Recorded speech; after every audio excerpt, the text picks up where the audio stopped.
Now this is going to be a story about Coyote and also a story about salt. You know, plain white salt that you put on your food to make it taste a little bit better. Well, these days, if you need some salt, all you have to do is go to the store and buy it. Salt isn't very expensive. But a long time ago, people would have to travel to the Salt Lake to get their salt. The Salt Lake is a shallow lake, and the water is very salty. The ground all around the edge of that lake is covered with white crystals. Those white crystals are salt. And sooner or later, everyone had to travel to the Salt Lake. Even Coyote had to do that. Now, back in these times, Coyote and his wife lived just across the hill from an Indian pueblo. And one morning when Coyote was sleeping in front of the house, his wife heard men walking through the village, calling out with loud voices that in 4 days there were going to be dances. Coyote's wife knew that for the next 4 days, all the women in the village would be baking bread and cooking good food to get ready for the dances. She wanted to cook some good food too, but she didn't have any salt. So she went and woke up Coyote. She told him, "Get a sack, run to the Salt Lake, bring me some salt. The people are going to dance in 4 days, and I want to cook some good food." Coyote found a sack and he ran off toward the Salt Lake. There aren't too many things Coyote can do well, but one thing he can really do is run. He got to the Salt Lake while the sun was still high in the sky. He was puffing and panting from his long run, and he said to himself, "Oh, I'm too tired. I'll rest for a while, then I'll fill up my sack with salt." Coyote lay down on the ground and he fell asleep.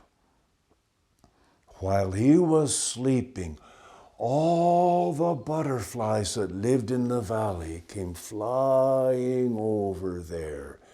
They said to each other, "Look at that lazy coyote. He's sleeping in the middle of the day. He doesn't deserve to have any salt." And the butterflies decided to play a trick on Coyote.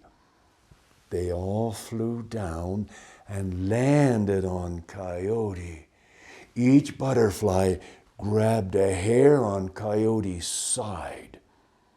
And then all at once, the butterflies flew up into the air. They lifted Coyote by his hair. They flew clear back to his house, and they left him asleep beside the door, right where he had been sleeping earlier that day. And then the butterflies flew back to the valley of the Salt Lake. They were laughing so hard they couldn't fly in a straight line. When the sun went down and the air got cool, Coyote woke up. He said to himself, "How did I get here?" And then he thought, "Oh, I must have just had a dream that my wife wanted some salt, and I ran the whole way to the Salt Lake." But then when his wife came around the corner of the house, he knew that it hadn't been a dream, because she was angry. She said, "You lazy old man, why didn't you bring me any salt?" Coyote was very puzzled, but he promised his wife he would get up early the next morning and go to the Salt Lake. And the next morning, his wife made sure he was up early and on his way to the salt lake. He ran even faster this time. When he got to the salt lake, he was so tired he could hardly stand up. But he scraped up a couple handfuls of salt and he put them into his sack. And then he said, "Oh, I'm too tired. I'll rest for a while, then I'll finish filling my sack." He lay down on the ground and he fell asleep. And you know what happened? The butterflies came flying back. They said, "Let's trick Coyote again." They flew down and landed all over Coyote. Each butterfly grabbed a hair on his side. All at once, they flew up into the air. They carried Coyote back home. They left him asleep on the roof of his house, right next to the ladder that led down inside. And then they flew back to the valley of the Salt Lake. They were laughing so hard, they swooped and zigzagged as they were flying. When Coyote's wife came home from the spring with a jar full of water, she was so angry she dumped the water on his head. She said, "You lazy old man, why didn't you bring me any salt? Next time I'll break my water jar over your head." Coyote said to himself, "I'm sure I ran to the Salt Lake. My lungs are burning and my legs are aching." But he promised his wife the next day he would bring her a sack of salt. And the next day, when Coyote got to the Salt Lake, he was so tired he could hardly even see, but he scraped and he pawed and he filled up his sack with salt. He threw the sack over his shoulder. He turned to run home, but then he said to himself, "I'm too tired. I'll rest for a while, then I'll run home with the sack of salt." He lay down on the ground. He fell asleep. The butterflies came flying over. They picked up Coyote. They carried him home. They flew right down through the trapdoor in the roof of his house, and they left him asleep inside the house. And they flew back to the valley of the Salt Lake. They were laughing so hard they darted this way and that as they were flying. Luckily, Coyote woke up before his wife got home.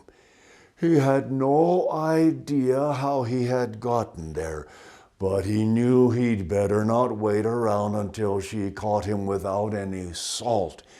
He climbed up the ladder out of the house. He ran the whole way back to the Salt Lake.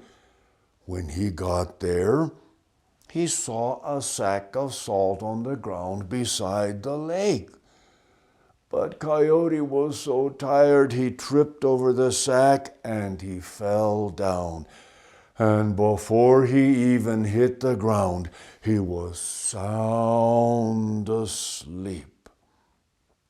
This time, the butterflies felt sorry for Coyote. They landed all over him, and they landed all over his sack full of salt. They flew up into the air. They carried Coyote and the salt back home, and they left them in front of the house. When Coyote woke up, he said, "Oh no, how did I get here?" But then he saw the sack of salt on the ground beside him. He said, "Oh, I must have run the whole way home without even remembering it." And he picked up the sack of salt and took it to his wife. She got busy cooking and baking. She worked all night long. And then the next morning, when the drums began to play in the village, Coyote and his wife danced around the house to the sound of the drums. And every time they stopped to rest, they ate some of the good food Coyote's wife had made with that salt. And to this day, the butterflies are still laughing so hard about the trick they played on Coyote. They still can't fly in a straight line. Haven't you seen them? They swoop and zigzag. They dart this way and that when they're flying. And now you know why they do that.